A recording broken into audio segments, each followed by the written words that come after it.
think we're live. Ellen. Avi. Yes. Okay. We're finally live. Thanks for. Now we're live. We have a few viewers online, 16 viewers right now. And I want to introduce Ellen. Avi. Yes. Okay. Ellen Cooper. We're finally live. Thanks for I'm hearing a weird delay. Yes. Hold on. few There's. viewers right now. And I want to introduce. Oh. Okay. Now. Yes. I heard myself. So thanks for joining me for coffee, Ellen. This is Yuxon Coffee, and I'm with Ellen Cooper, one and only. Ellen, as I read from your Twitter account, you're the father of Visual Basic and the inventor of design personas, and amongst other things, a design alchemist or a software alchemist. And we're going to talk about it in a few moments, but I really want to thank you for joining me. I think it's a great privilege to have you here with me. So, can you hear me? Yes, it's my pleasure to be here, Avi. We met in Poland a couple months ago in Warsaw, and you said come to Israel, and I said, yeah, that's a long plane ride. so we're doing this as an interim. Yes, and I appreciate it. So I wanted to talk because a lot of people, when I said to people that I wanted to talk to you, that I'm coming to speak with you, they're all talk to me about the book, which they consider the About Face, which they considered. Some people said that it's their Bible. It's always there on their shelf when they want to refer to when they so they refer to it as the Bible. But one of the main ideas there is the personas. Is everything all right over there? Yeah, I'm just rearranging things a little bit. Don't worry about me. So I want to know, because a lot of people love personas and a lot of people hate personas. It's really divided. Yes. What do you why is this happening? What's the one thing that people misunderstand or misinterpret about personas? The reason why people don't like personas is because they learn a thing called personas that isn't personas. And so I've written about personas, and Cooper has practiced with them for many, many years, and they're a remarkably powerful and effective tool.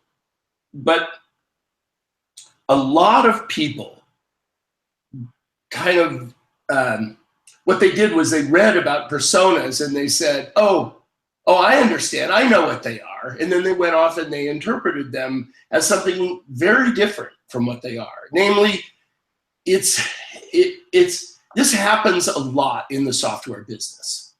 And people read about Agile and they go, oh, I get it. We ship faster. And that is not at all what Agile is about.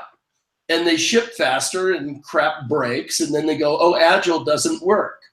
So Ron Jeffries, who's one of the original signers of the original Agile Manifesto, wrote an essay called We Tried Baseball and It Doesn't Work.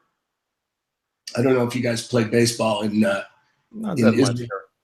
But it's a complicated sport. It's like cricket or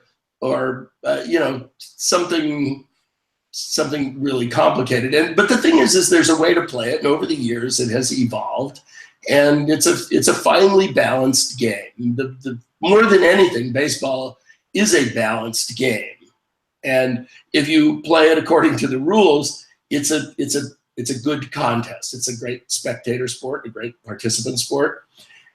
And his essay, of course, is about people who they just change the rules arbitrarily and say, well, let's try something different. And they just change the number of bases and add in extra balls and have fewer players. And then they go, it doesn't work. Baseball doesn't work. Because they arbitrarily change the rules. So this is what goes on with personas, is people read about personas, and they go, oh, I get it. I just make up a person. And so they just make up people. And then they imagine that the critical thing is to have a really cool biography and a nice photograph, and then talk to the marketing people, and the marketing people tell them about segments, and they go, oh, I get it, they're segments. And these are not personas at all. They just aren't personas. They call them personas, and guess what? They don't work. And then they go, oh, personas don't work. And I go, yeah, sure, they don't, because they're not personas. Personas are not that complicated, but they're not easy. Mm-hmm. And one of the things that people do is they look at personas and they go, oh, they're really simple, they must be easy.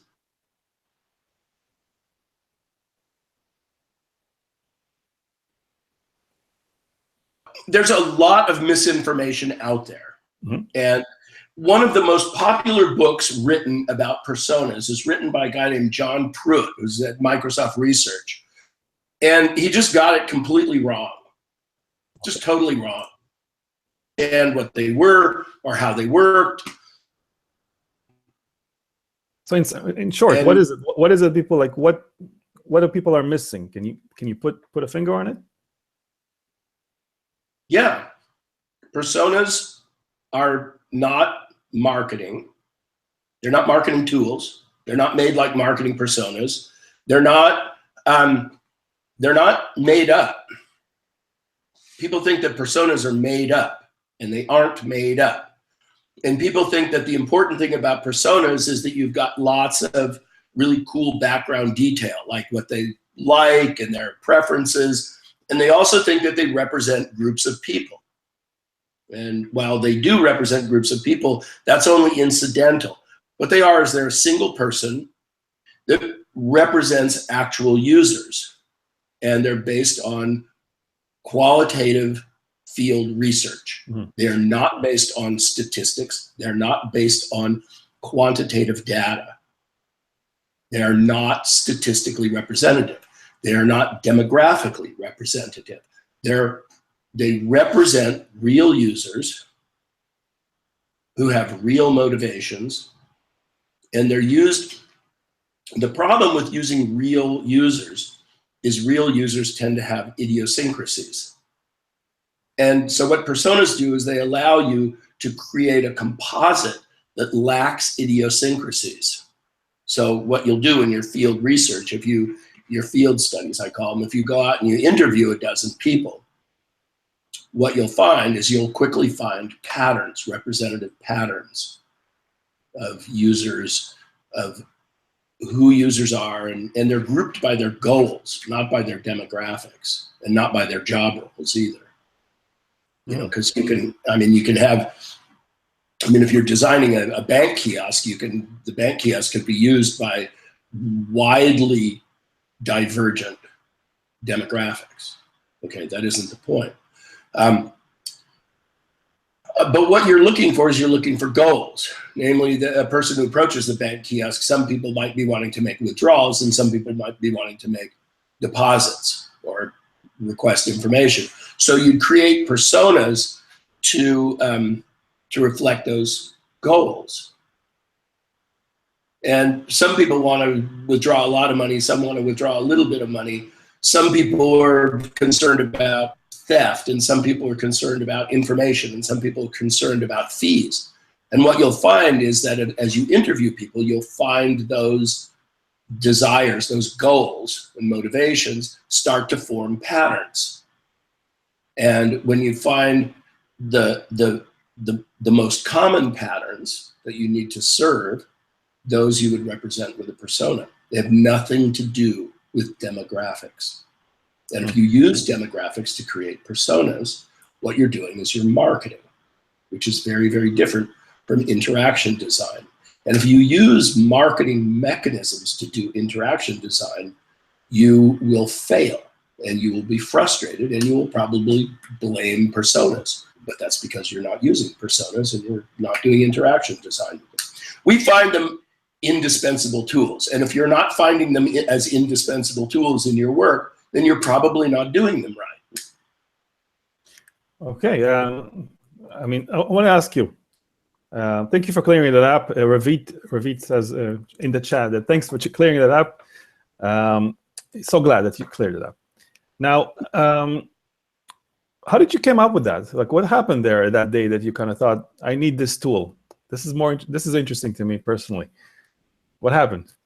Well, I've written about this. If you Google my name and the origin of personas, you'll find an essay that I wrote, I don't know, 15 years ago about this. But basically, as I used to just invent software and design it based on what sounded good to me. And as I changed from being a software inventor to being a software designer, I realized that I needed to figure out what I was doing. I couldn't just do it. I now had to explain it and do it repeatedly and teach other people to do it. And so I began to reflect on my process, and I realized that the core to what I was doing was role playing. Is rather than saying, this is what I like, I would try to get into the shoes of my user and understand what they like.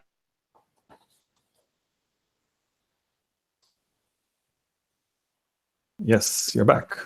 Sorry about that. I am really, really sorry. I don't know what the hell's going on. So in short, you were telling to us, oh my goodness. You're back. Yes. I think I'm here. It goes on off and on. I just said an email. My ISP is just a local guy, and because I'm way out here in the country, and sometimes he works on the system without telling me. Oh, this is interesting. Well, I could pay 9 times more and get 1/5 of the throughput from the powers that be. So instead, I went to the local guy. So just in short, I have other questions, but quickly, how did you came up with personas? Oh well, I was working on an assignment. I mean, okay. So the first thing is about role playing. I realized that the key to this is role playing, and you put yourself into the shoes of a user. And I was working with a client, but that had been very informal. So the creation of personas as a thing that you identify and then role play came about as I was working on a client. It was a client they were called Indigo Software. This was in the 90s. They were one of the they basically invented the business intelligence field. The idea of copying transactional databases and permuting them into analytical databases for looking at business information. And it was a huge, incredibly flexible and powerful tool. And it didn't really have a defined, it wasn't really known at that time. It was really cool power. And they wanted me to help them design it. And I struggled because every time I'd ask them, what do people do with this thing? And they'd say, well, you could do this or you could do that. And then they'd say, you could do anything. And whenever they said you can do anything, I would get lost because you can't design to do anything. You have to design to do something. And that really was a problem. So I spent some time in the field interviewing some of their users and potential users. And I don't think I talked to more than a dozen people, but it became really clear, the patterns became immediately evident, that there was one type of user that was a financial analyst who looked at these giant databases and created spreadsheets to cross-reference them and flip them and turn them over and check how last summer's marketing promotion did against these product sizes, kind of thing. And then the other one was a I don't know what you call it, a junior analyst who basically ran these scripts but didn't create them. And then there was the technical guys who optimized that stuff. And it just became very clear that it fell into these three categories of user. So what I did is I created 3 personas. They were made up people, it's true, but they were based on the people that I talked to. But the people that I talked to in the field, they all had different things that they did and different jobs. I didn't want to single it out and use any of the real people, because then they say, well, he doesn't like that and he doesn't like this. But I wanted it to be a very specific person. And so when I came in and I put a slide up and I used a stock photo and I said, this is Cynthia. She's a data analyst. You know, she drives a blue Toyota, and this is the kind of work that she does. I just gave just a couple of little specific pieces of information to make her a real human. So I wasn't saying she's Annie Analyst, which is bad and doesn't work, because then it just becomes anybody again. Yeah. I wanted to make it a very specific person, but not a real person. And everybody in the team immediately went, oh, we know Cynthia. We recognize that person. She was entirely representative. I think that's very, very cool that you, out of necessity, created. I mean, this is, okay. We'll move on. I have some questions from the audience here. So what do you do when working? I want to talk to you about something very important soon, but a few questions. What do you do when you're working on a product with no users, yet there is that is solely based on the user goals and needs, as I define them? There's no such thing as a product with no users. Okay. No users yet. Oh, that's a different thing. Okay, there are users. Okay, see, the thing is that it's not about your goddamn product. It's about the user. There's no product yet. There are users out there. Okay, otherwise you'd be doing something else. The reason why you're working on a product is because you have in mind users using your product. Okay, so the users exist before the product does, not the other way around. Okay, so who do you want to use your product? Go out and observe them. Figure out what motivates them, what makes them get out of bed. Ask them if they had a good day at work or at play, depending on what milieu you're creating a product for. I mean, let's say you're creating some product that will allow you to, know where your friends are on your cell phone. Okay. Well, what you need to do is you need to observe real people trying to find their friends. That's what you need to do. Okay. So you need to set up a situation where that can happen, where you can see what people do when they're looking for their friends, and then you can, when you observe enough people, you'll start to see patterns, which is, I don't know what, finding your friends. It turns out that they want to find. They only want to know where their friends are that are their really close friends, or they only want to let people know where they are if they're really close friends, or they only want people to know where they are on an ad hoc basis. Namely, I don't want people to know where I am at all times, but I want people to know where I am Monday through Friday, 9 to 5. Those are the kind of things that you find out by going out in the world and paying attention to users. If you've got a product before you've got users, you've got it backwards. Yeah. I mean, the thing is that it's an iterative process. You go round and round. I mean, you have people they go, oh, I've got business goals, and they're in conflict with users' goals. Okay, well, there's a word for that. It's bad. Bad is the word for that. If you've got business goals that are in conflict with your users' goals, then you have a bad business. Okay? Whenever somebody in your organization tells you the business goals don't agree with the user's goals, it's almost a certainty that what they're really saying is my personal goals as a professional in this organization with a job role are in conflict with the user's goals. Okay, because no company in its right mind ever wants to do anything that isn't consistent with what their users want. Because that's how you create a successful business, by finding something that users want and giving it to them. Okay, now there are a lot of business professionals who don't give a shit about users, even if it's in their job description. Okay, so when people are saying, oh, that doesn't agree, what they mean is, I'm going to get this big raise if I ship, on the 1st of June. Okay, so what that executive is trying to do is ship a product on the 1st of June. It has nothing to do with what the users want. It has to do with what that executive wants. Okay, so that's a red flag.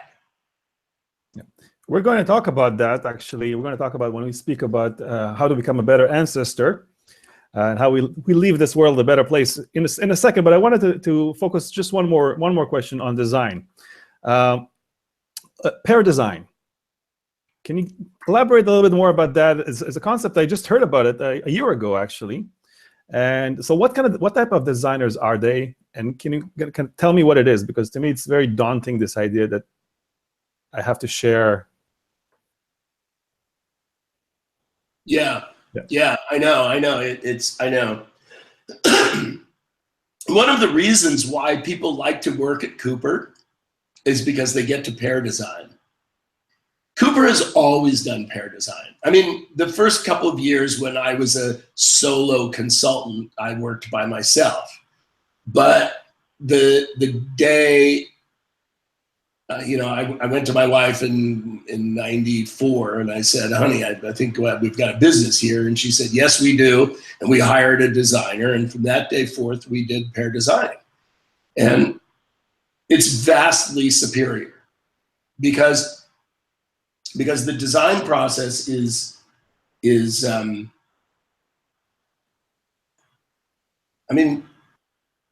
this is interaction design. This is problem solving. And it's not about making wireframes of pretty screens.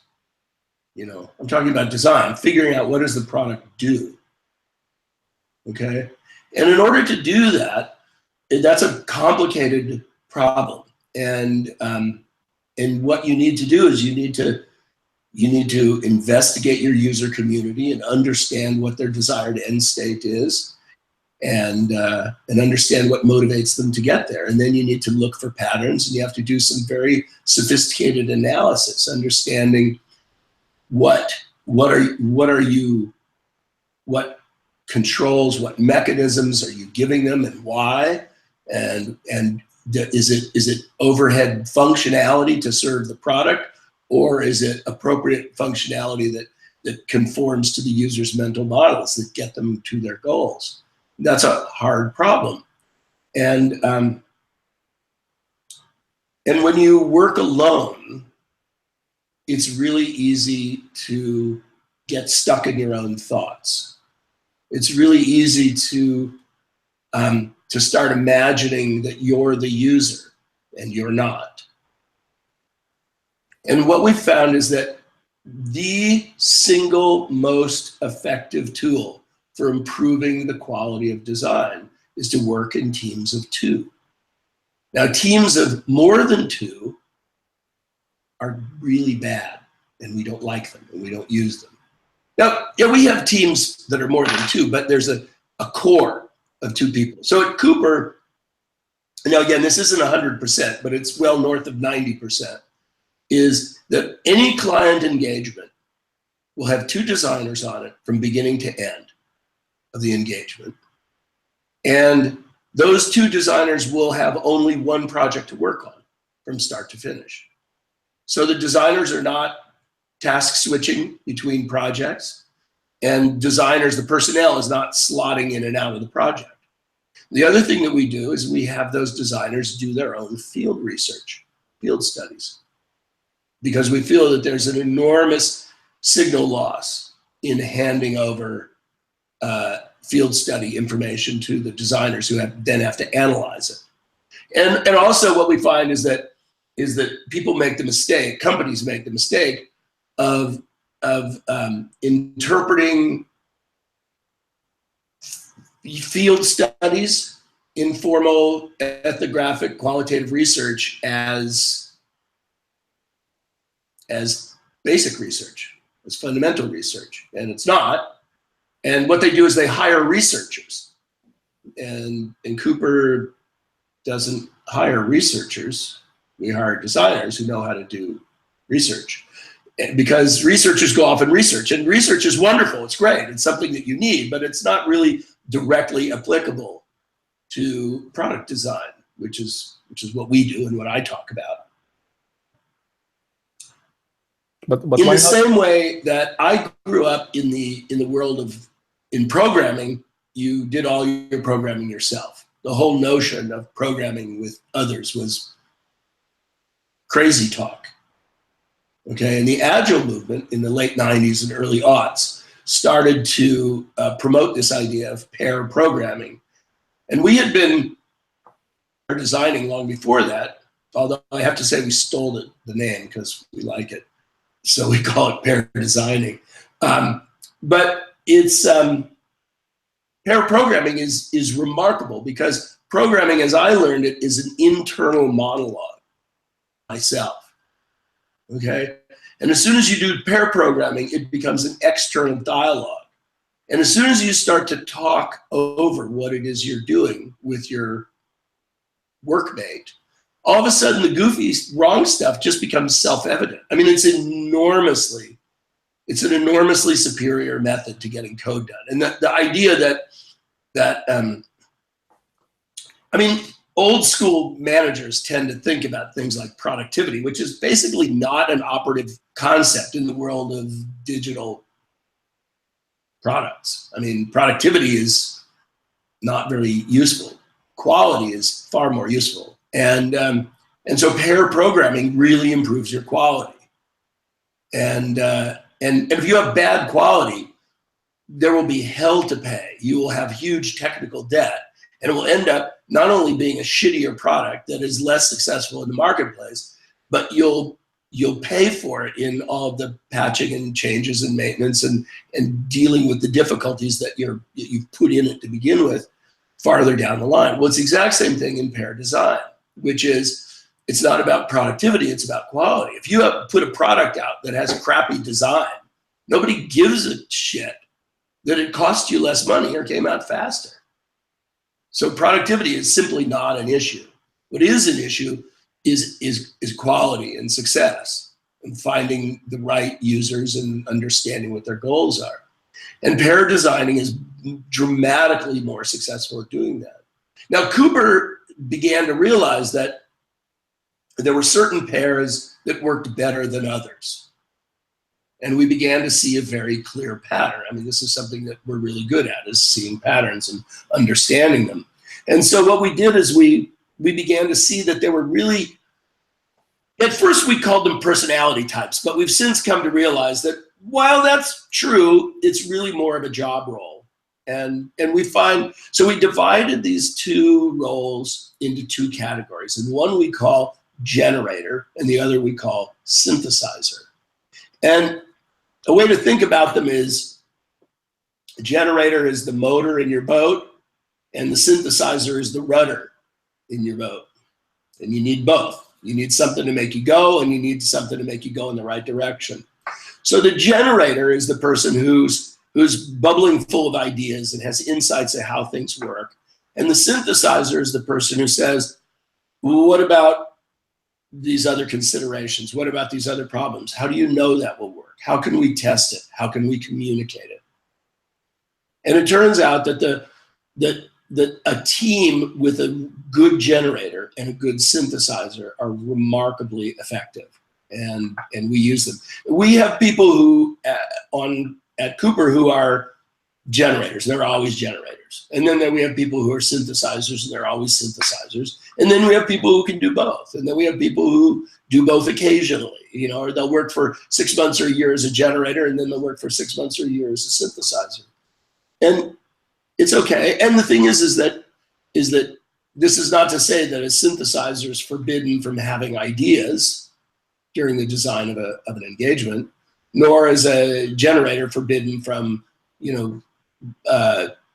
working on the explication of the idea. But these two roles have been really powerful. And it's, in many ways, it has two huge advantages. The number one advantage is, I should say really the number two advantage is it gives you better quality design. But the number one advantage is, as a designer, after you've worked in a pair, you never, ever, ever want to work by yourself again. Because it's so much more fun, more challenging, more effective, and just flat out better to work in a team like that.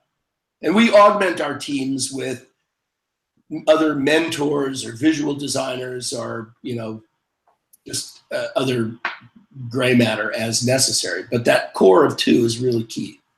That brings me to the question of mentorship. I mean, sometimes you bring someone new to sit with, how do you mentor people? I know that you do that in Cooper as well. Well, interaction design is a craft. It's not science, it's not art, and it's not engineering. Okay, although engineering is a design discipline, interaction design is, you need academic learning.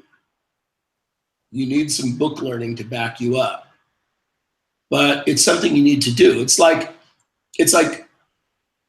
there's a lot about playing tennis or welding, that you can get from a book.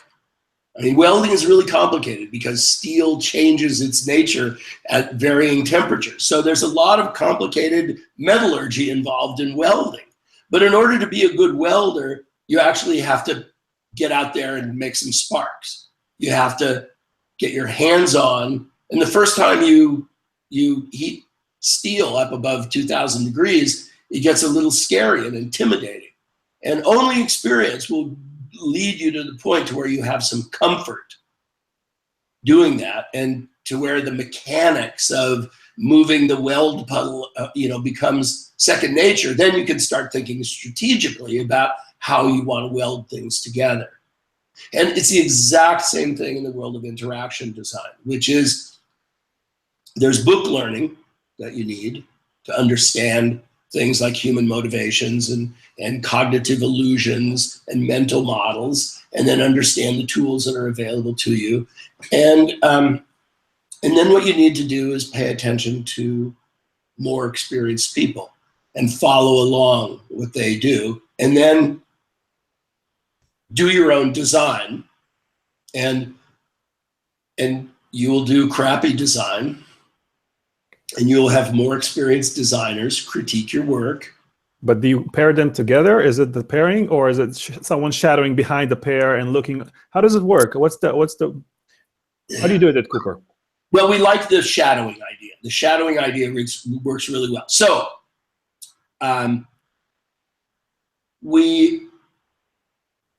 it's expensive. The most expensive way is to have a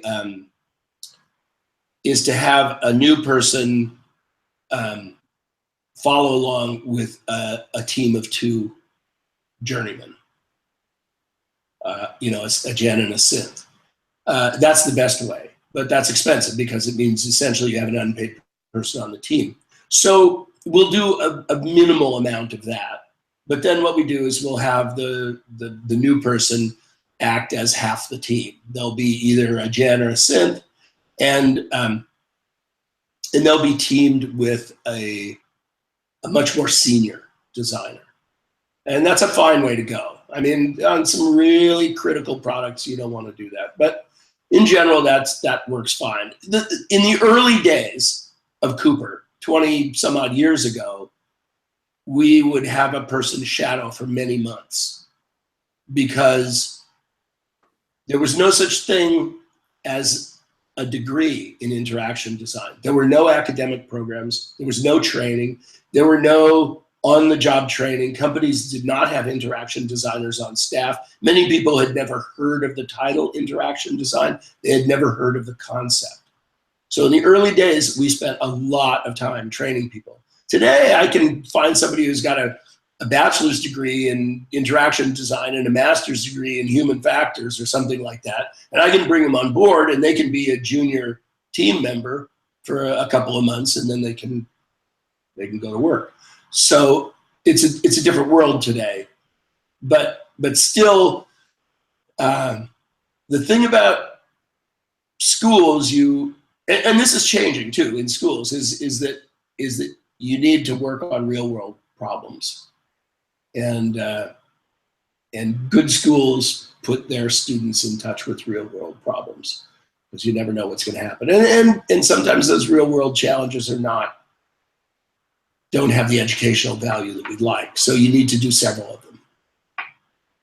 Okay, but I've heard often when people tell me that they are looking, when I ask, do you mentor people in your company? They said it's expensive and we don't. And it's a cultural thing here in Israel. People don't scout in universities and schools for the best designers. They try to get the best already on board. What's your advice there? How do you see this?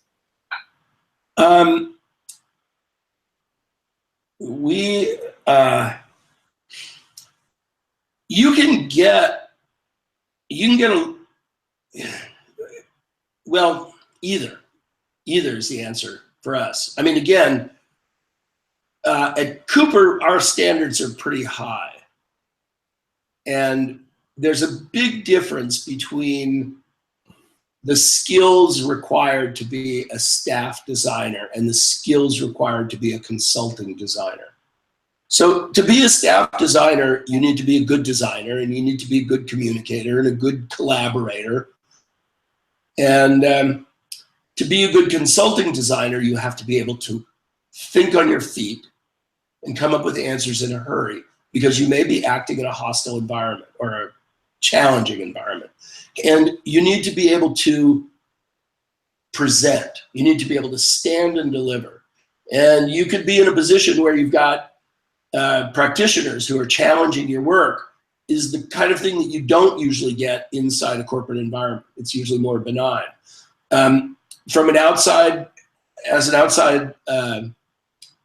consultant, you're often working on broader stroke work than you are internally. Internally, you maybe have a very narrow slice of a great big pie, whereas a consultant, you tend to work with a bigger slice. So the skill sets are different. But we used to have this thing where we would ask people to design on the fly, and I remember we had one guy just get really frustrated and he failed to design under pressure. And this is an applicant interview, and when we said thanks but no thanks, a day later he sent me an email with a solution, and he said, you just have to give me time. And I kind of said, you're going to make a great designer someday, but probably on the client side, not on the consulting side. Because it's not okay to say, I'll get back to you. You got to be able to give a coherent answer on the spot. Otherwise, people aren't going to. I mean, that doesn't mean you need to solutionize on the spot, but you need to at least frame the problem.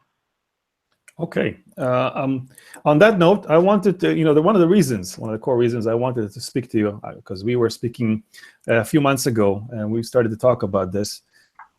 You shared that you're teaching a course, which the title is Designing Like a Good Ancestor, Finding Meaning in the Technology We Build. And that really intrigued me, because I think this is very important. So to start this discussion, can you define, what do you mean ancestor? Well, the course finished last week, and it was our first time ever, and it was a semester at the University of California at Berkeley. It was an accredited class, and it was a wonderful learning experience for me. And I have to say that the students really rose to the challenge. It was kind of humbling for me to work with these smart people. I'm used to working with practitioners, and they're smart and experienced. And here was an opportunity for me to work with students, and they're smart and not experienced. And so it was interesting. Look, I'm having a really strong deja vu sense, okay? 25, 28 years ago, when I started to look into making the transition from a software inventor to being a software designer, the notion that technology was hard to use was omnipresent. Computers were just starting to flood the marketplace. And every time somebody interacted with a computer, they hated it. It was obscure and technical, filled with hundreds of unwanted features and complex interactions. The products demanded that people understand how programmers thought in order to understand how to control the functionality. Everybody said software has to become user-friendly. And academics said, yes, it has to be user-centered. Okay, there was no argument about this. But nobody knew how. Nobody knew how to do that. Everybody said, yeah, user-friendly. Let's make it user-friendly. And they said, make it user-friendly. Well, how do you do that? Well, that's what I focus on. Is I looked at it and I said, it's not enough to have platitudes. What you have to do is you have to actually have a taxonomy. You have to have a structure, a framework for thinking, and you need to be able to tell this story to people in a way that they understand it and believe it, and you need to have examples and best practices. That's exactly where we stand today in the world of ethics. So we have corporate presidents saying our motto is to do no harm or to not be evil. And there are people out there who are saying we have to create software that is trustworthy, and we have to create products that don't violate people's expectations and that don't abuse them, don't become gratuitously addictive. You know, we've figured out ways to tweak people's emotions and give them little doses of dopamine by giving them little successes. And so we use that to make them buy things or click on things. Okay, this is not strictly ethical. Not when you have the power tool of an ever-present computer in your pocket. So everybody understands that we need to do something about this, that we need to not be evil. But nobody knows how. Nobody knows what that really means. And so what I've been doing is I've been trying to figure out, is there a way, just like I did with interaction design years ago, is there a way to break this down into its component pieces? Is there a taxonomy of how software misbehaves? Or better yet, a taxonomy of how you can look at software before it even exists and recognize the opportunities for bad behavior to creep into your product. And so I've found that there are, and I have to say I'm very much at the beginning of my journey. I've been focusing on this for about 2 years now, and that's not a lot of time, but I've made some headway. And one of the things that has become really clear is that people make assumptions. People who build products make assumptions. And they make assumptions like people who are going to use my product are like me. That's an assumption. And if you're an affluent white male, well-educated, what may happen is that the assumptions that inadvertently creep into your product are that your users are going to be affluent, well-educated white males. Okay? And so it's really easy to create products that are hard to use if you're not a well-educated, affluent white male. And this is how assumptions bite us in the ass. So what we've been working on is a series of ways to look at product proposals and product arenas and user needs and to say, where are the assumptions that are lurking here?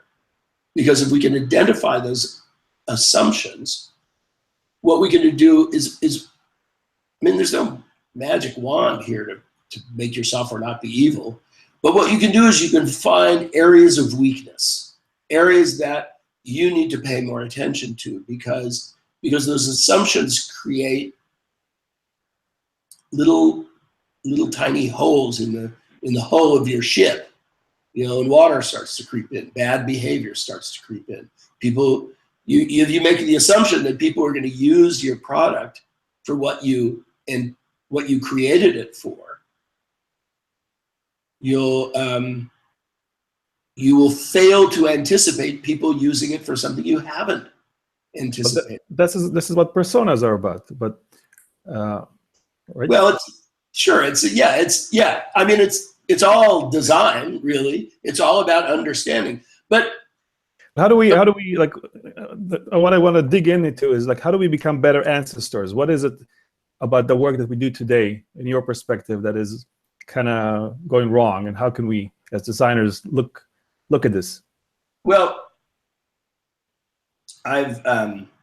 okay. So going back to this question of do no harm, which is, again, it's everybody says it, but what does that actually mean? I've looked at it a different way, and I've said, well, you can be making lots of money and gathering a lot of users, and essentially, by objective standards, having a business success while you are being ethically compromised. So making a lot of money and growing really fast is not really a good rubric. It's not really a good way to judge your success in this world. And so I've said, well, what is the measure of success? What is a good measure of success? One that takes into account this idea of not being evil. And I mean, this is not original to me. I don't know where I first heard it. Somebody said, be a good ancestor. And I thought, boy, that really resonates with me. And I've been asking that question, how do you be a good ancestor? And being a good ancestor is, each time I try to find its weaknesses, I don't find any. Is that being a good ancestor means being really selfless and having a long-term view. The thing about being a good ancestor is it's not about being a good ancestor to me, but it's about being a good ancestor to my children and their children. But it also means being a good ancestor to your children and their children. Because you can't create an armed tribal society and have it be good. So it's not a matter of making it good for one set of offspring. It has to be good for all. And when you look at it, that question. I'm sorry, you're saying that basically what we're doing today is, we are hired to do the best job we can in our profession, and sometimes that creates worlds that we don't want to leave to our children. How does it work for you? What do you mean here? Because we're naturally biased. We're hired to do the best job we can to get the most clients, the most revenue. Do we need to take responsibility, or? Well, that's the thing, is that so when you get hired by, let's just say, Facebook, and you work on some really cool algorithm that brings up only the opinions of the friends who agree with you, what you find is that more people use Facebook, and more people click on Facebook, and more people click on the ads that appear in Facebook when it does that. But it has this side effect of creating tribes, of pushing us into our little echo chambers and isolating us from people who think differently. Okay? So here's the thing, is from Facebook's point of view, this is a success. But from humanity's point of view, from the being a good ancestor point of view, this is a failure. So this is the thing, is that business goals can often and easily be at odds with being a good citizen. And people say, my job is to do what my boss tells me to do. Well, up to a point. Up to a point. That's true. The thing is if your boss is not taking the responsibility to maintain a civil society, then what it means is you're having a success, but the entire culture is careening towards disaster. And the people who constantly look at how much money we're making and how many users we're gathering and don't care about whether they're tearing the fabric of society, what we need to do is we need to take them out of a role of authority. Essentially, if we have a society where making money doesn't send us towards doing bad things, then making money is a fine goal. But if we create a society where making lots of money is antithetical to making a peaceful and just and fair society, then what we need to do is we need to dismantle that as a goal. Now, I'm not advocating for not making money. What I'm saying is that when making money takes precedence over making a good world, a good society, then what we have to do is we have to take making money out of first place. This is something that being a good ancestor is going to take you to this decision point. And I don't want to tell people how to behave. Believe me, I've got a long list of behaviors that I think people should behave. But it's not my job to tell them that. It's my job to empower them to make their own decision. But if what their decision does is it takes away from me to give to them, that's not okay. It's not okay. You said in one of your talks that if you're not losing clients because of what was that quote? Can you remind? I said if we're not losing a client occasionally because we're being too ethical and too moral, then we're not being ethical and moral enough. I mean,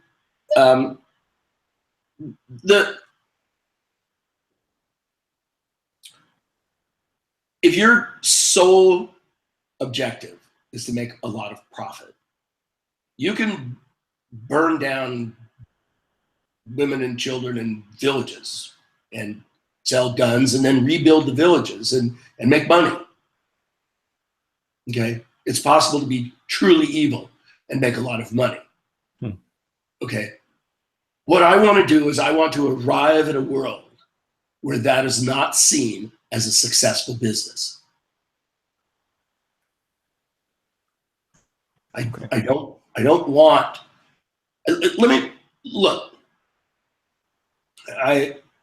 I've never been to Israel, but I know it's a divided society, and it's torn by violence often. And it's my belief that, and I know that there's prosperity there, and there's a lot of smart people doing really good work. But my belief is that if everybody there gets to participate in a single society that honors their contributions and and allows everybody to live a peaceful, just, and fair life, then I believe that that's going to be more successful for everybody. I mean, this is happening in the United States today. I mean, America has always struggled with its racial issues and its racism. And what's clear to me is that it's just harmful, and that the society is better if it's inclusive. And it's better for everybody. It's better for my children if the society is inclusive. And I think that one of the side effects that we're seeing is that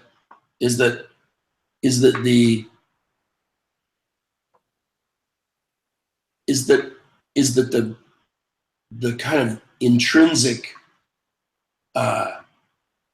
racism and tribalism and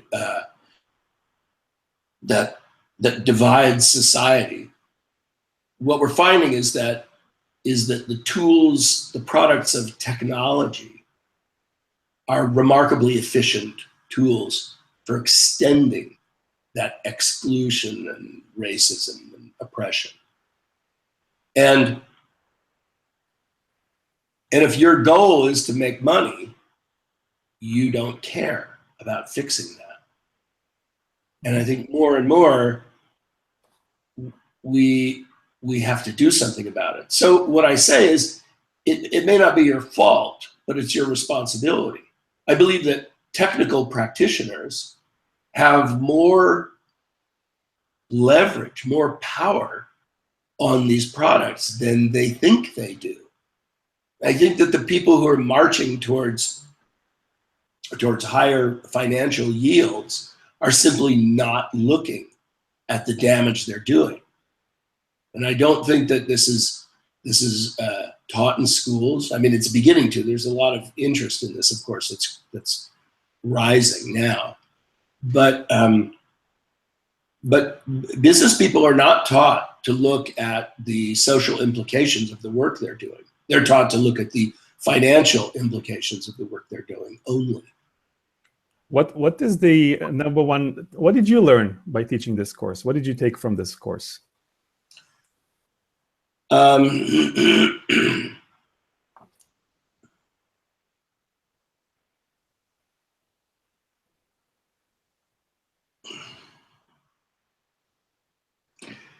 Well, the number one thing I learned is that this is for real.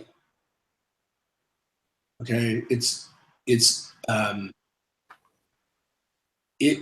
that this exists. It's not just something that's in my mind or my colleagues' mind, but the world is very eager and interested in finding a taxonomy and finding methods for observation and solving this problem. It's really interesting to me. When I grew up, as a kid, nobody ever talked about pollution or ecology or ecological impact.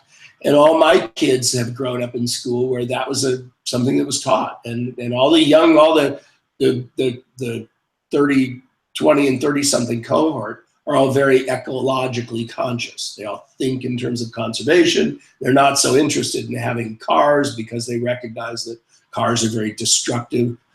And so what I'm seeing is that there's that same kind of hunger for having mechanisms to help them be ethical and to help them make sure that the organizations they work for are not taking their technical expertise and abusing it and making products that behave badly in society.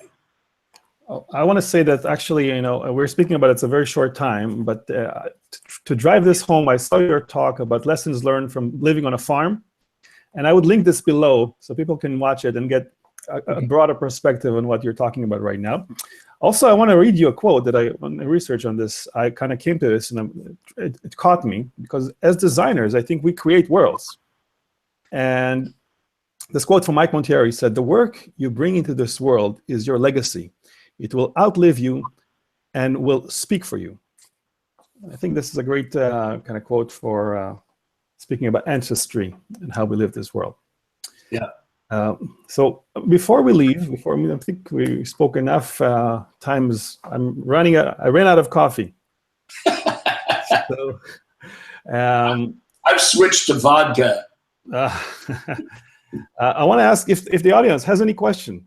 It's quick. Write it down. Can you show me? Is there behind you? There's lots of stuff. Can you show me your favorite item there from behind? As we wait for a question. That's it's a wall of stuff. There's I have various awards and goofy things. I have a Jerry Garcia bobblehead that's in San Francisco Giants colors. That's a dumb thing. And by the way, you're coming to us live from Monkey Ranch. This just arrived. This has been here for 2 days. This is what they call, some people call it a lucite. I've heard it described as a tombstone. This is when a deal is done. They make one of these. It's a commemorative artifact. And so this says that Cooper has been acquired by Wipro. Oh, congratulations, by the way. Thank you. And I have this is a model, an HO scale model of a San Francisco trolley car. This is the famous 1935 design that's still running on the streets of San Francisco today. All right, that's very cool. So I have lots of goofy things like that. So here's an animation, a cell from an animation that my son did. And here's an engine I made. See, it has a little piston there's the cylinder and there's a piston in there. It goes up and down and it runs on compressed air. This is the flywheel. It's got a Very whip. cool.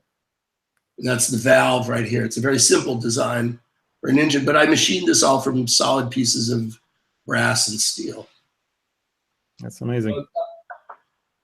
So, Ellen, what's next for you? What's happening next for you, if I can ask, before we go? I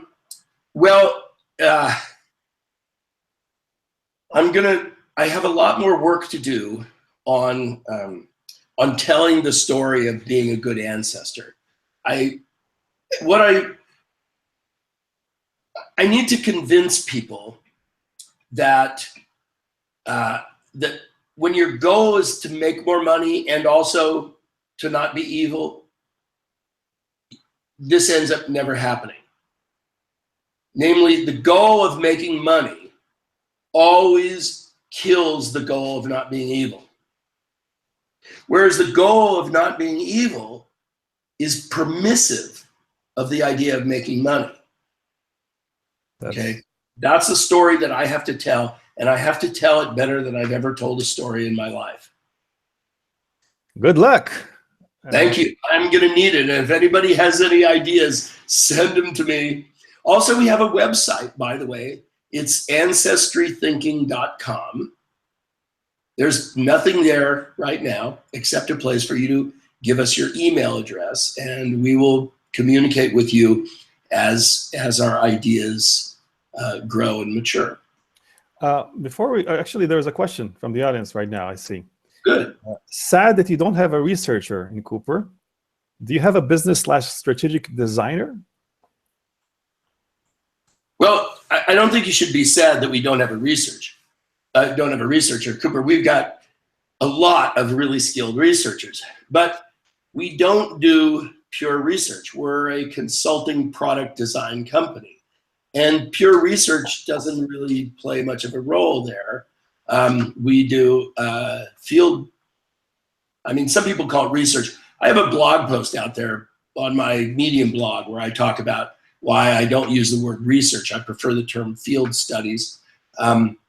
We do field studies on every project, and people often shorthand it and call it research. So in many ways, we do far more research than most consulting companies do. But I know what research is. Research is something that scientists do, and we're not scientists, and we're not doing that kind of research. So I don't want to impugn. I don't want to use the word research, because then I think researchers look at it and go, well, that's not research, But and the thing is if you're doing pure research for product design, that's like doing metallurgy for automobile design, or more like for trucking route design. You don't need to do metallurgy. So, wait, what was the second half of that question? Do you have a business/strategic designers? Yeah, sure. we do a lot of service design, and the thing is that Cooper has never been a really competitive organization for doing, just kind of straight wireframing, look and feel visual design. This is what Cooper does, is strategic design. That's how I interpret interaction design. Again, the terminology that I use is not the terminology that's widely accepted across the industry. And I was here first, so to hell with you. You can use the terminology you want. I'm going to use the terminology that I want because I was here first. And so, this is one of the terrible things about the world of software design, development, and deployment, which is we don't have a common vocabulary, and everybody tosses these terms around and they say things like, well, we do this and we do that. There are a lot of people out there, like if you listen to Jesse James Garrett, he'll tell you that interaction design is a subset of user experience design. I think that's a ridiculous proposition, and I don't think of it that way at all. And but it's